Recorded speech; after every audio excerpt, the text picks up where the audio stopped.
So what should you do if the sprint review delivers harsh, scathing feedback? I feel like it's more likely that you get no feedback at all. That's as scathing as you can get. We don't care enough to give you any feedback, right? But perhaps you should consider what it is you're building and what the direction it is that you're taking the product in. So thinking about, are we building the right thing, right? Are we building stuff that our stakeholders care about? If we're not building stuff our stakeholders care about, why would you expect them to turn up and give you feedback? If they're forced to turn up, right? Like they've been told it's mandatory, they turn up and they don't say anything. It's because they have to turn up and they don't care. You want your stakeholders to want to turn up and want to give you that feedback. And if you get a bunch of negative feedback, that's awesome, right? That's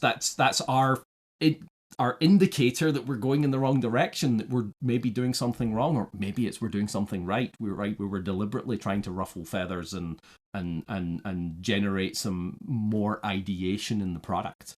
But the product owner and the whole Scrum team needs to really focus on what's next. If we get horrible feedback, they hate our product, are we even building the right product? Is it even worth continuing the product? Is it worth investing in this?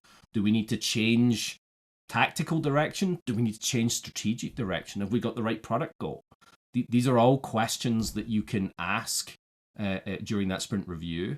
And don't in a sprint review, don't just go, we got bad feedback, and stop the sprint review.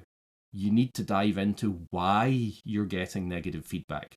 What do the stakeholders, what's the difference between what the stakeholders expected and what they got, so that you can try and close that gap, right? If you don't know what that gap is, if you don't know where they thought you would be, you don't know how to get there.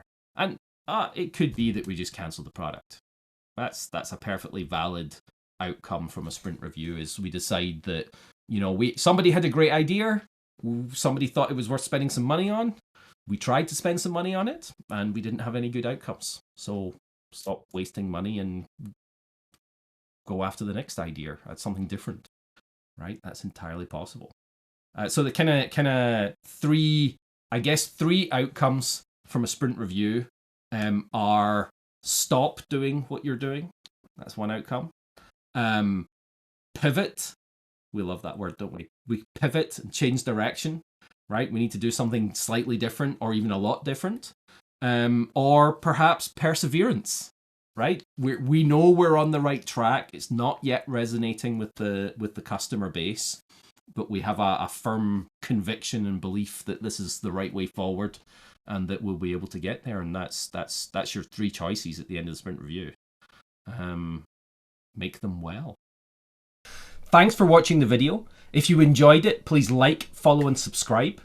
I always reply to comments, and if you want to have a chat about this or anything else Agile, Scrum, or DevOps, then please book a coffee with me through Naked Agility.